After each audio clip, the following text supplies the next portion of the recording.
আমার পূর্ব বক্তা উপজেলা মৎস্য কর্মকর্তা বলে গিয়েছেন যে আসলে আমাদের কৃষি বলতে শুধু পিওর কৃষি যেটা এটা কি বোঝায় না।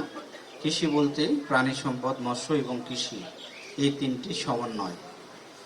আমরা যদি এই কৃষির ইতিহাস চিন্তা করি তাহলে আজ থেকে প্রায় 10 থেকে 12 হাজার বছর আগে আমাদের এই কৃষির উৎপত্তি হয়েছে। বলা হয়ে থাকে নবপ্রস্তর যুগে। তার আগে মানুষ কি করত? কোনো উৎপাদন করত না। তারা প্রাকৃতিকভাবে যেটা হয়তো সেটি শিকার করত, আহরণ করত, জীবিকা নির্বাহ করত। তাহলে প্রয়োজন কেন পড়েছিল?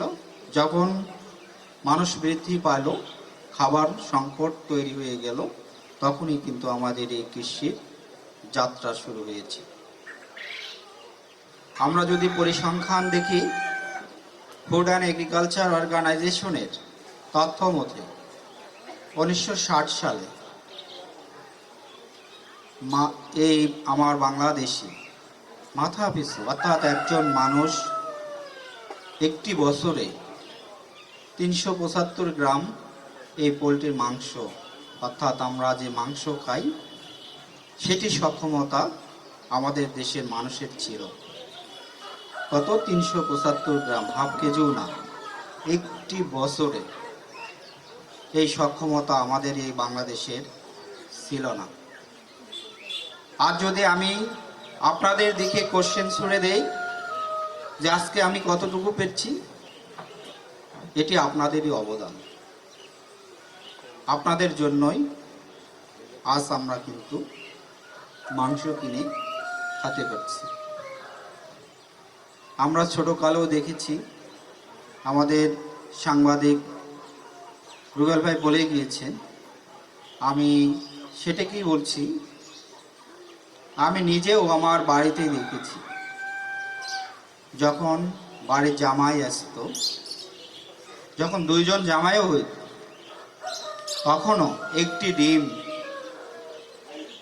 ভেজে 2 জনকে ভাগ করে দেওয়া হইত।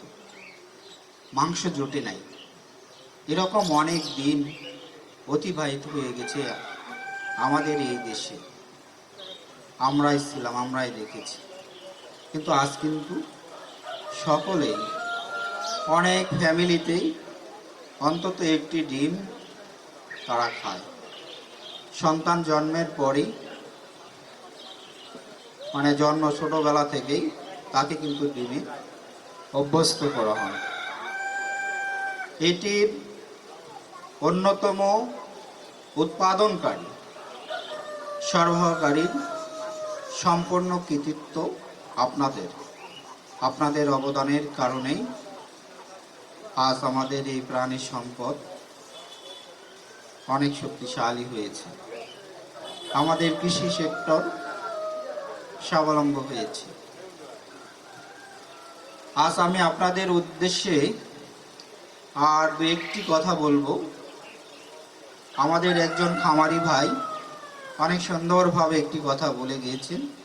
উনি গরু চাষাবাদ করেন, সাথে সাথে উনি ওনার যে উৎপাদিত যে গোবর, এটি আবার ভার্মি কম্পোস্ট তৈরি করছেন। এটি কিন্তু অন্যতম একটি ভালো পদক্ষেপ। আপনারা যারা এখানে, জানি না কতজন রয়েছেন, যদি 60 জন 50 জনও হন, 50 জনে যদি আপনারা গরু চাষাবাদ করেন, তাহলে ওখান থেকে যে উৎপাদিত যে গোবর, এই গোবরকে ব্যবহার করে আপনারা ভার্মি কম্পোস্ট উৎপাদন করুন। এতে করে একই সাথে আপনি গরুতে যেমন লাভবান হবেন, ঠিক তেমনি ভার্মি কম্পোস্ট উৎপাদন করে আপনি ওটি বিক্রি করে লাভবান হবেন। শুধু আপনার লাভ হবে, বিষয়টি এমন না, আপনি দেশের নিরাপদ খাদ্য উৎপাদনের জন্য অগ্রণী ভূমিকা রাখছেন। আপনার এই অবদান দেশের নিরাপদ খাদ্যে স্বয়ংসম্পূর্ণতা অর্জনে অগ্রণী ভূমিকা পালন করবে। আপনাদের প্রতি আমার একটি অনুরোধ থাকবে, আমরা বাংলাদেশের, আমি আমার আগের স্টেশন এবং এখানেও আমরাই জানতে পেরেছি, দেখছি যে আপনারা ভুট্টা আবাদ করছেন। এটি কাঙ্ক্ষিত ফলন ভুট্টা না হওয়ার আগে আপনারা এই গাছটি কেটে আপনারা গরুকে খাওয়াচ্ছেন। আমার গম, আমার ফাইনাল প্রোডাক্ট হওয়ার আগে এটি আপনি আপনার গরুকে গোখাদ্য হিসাবে ব্যবহার করছেন। আমি আপনাদের কাছে উদাত্ত আহ্বান জানাবো, যে জমিটি আপনার কোনো কাজে আসে না, যে জমি থেকে ভালো প্রোডাকশন হওয়ার কোনো সম্ভাবনা নেই, কেবলমাত্র ওই জমি থেকে আপনারা এই কাজটি করবেন। যে জমি থেকে ভালো ফসল হবে সেই জমিটি আপনারা এই কাজে ব্যবহার করবেন না। কারণ মনে রাখতে হবে যে আমার খাদ্যের স্বয়ংসম্পূর্ণতা, ফুড সিকিউরিটি আগে আমার দরকার রয়েছে, তারপরে আমার পুষ্টি নিরাপত্তার দরকার রয়েছে। যদি আমি ফুড সিকিউরিটি নিশ্চিত করতে না পারি, আমার নিউট্রিশন সিকিউরিটি কাজে আসবে না। যেহেতু আমরা ফুড সিকিউরিটি অর্জন করতে পেরেছি, আমরা এখন নিউট্রিশন সিকিউরিটির দিকে যাচ্ছি। সেই জন্য আমাদেরকে এই বিষয়টি মাথায় রেখে আমাদের সামনের দিকে এগিয়ে যাইতে হবে। আর একটি বিষয়, এখানে অনেকগুলো স্টল হয়েছে। এই স্টলগুলোর উদ্দেশ্য শুধু দেখা না। আমার মনে হয়েছে এইগুলো সবচেয়ে বেস্ট এবং ভালো পারফরমেন্স রয়েছে, এবং এগুলো যদি আমরা মাঠ পর্যায়ে সফল বাস্তবায়ন করতে পারি, আমাদের এই শিবগঞ্জ উপজেলার প্রাণী সম্পদ আরও অনেক দূরে গিয়ে যাবে।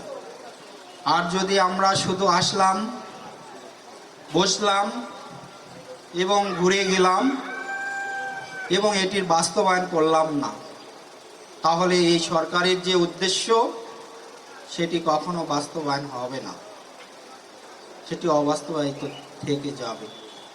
তাই উপজেলা কৃষি অফিসার হিসেবে আপনাদের কাছে আমি উদাত্ত আহ্বান জানাবো, আপনারা যারা আজকে প্রাণী সম্পদ সপ্তাহ উদযাপন অনুষ্ঠানে এসেছেন, আপনারা সকল স্টলগুলো ভালোভাবে পরিদর্শন করবেন এবং আপনার এলাকায় এগুলো যাতে সফলভাবে বাস্তবায়ন করা যায় সেই পদক্ষেপ আপনারা গ্রহণ করবেন।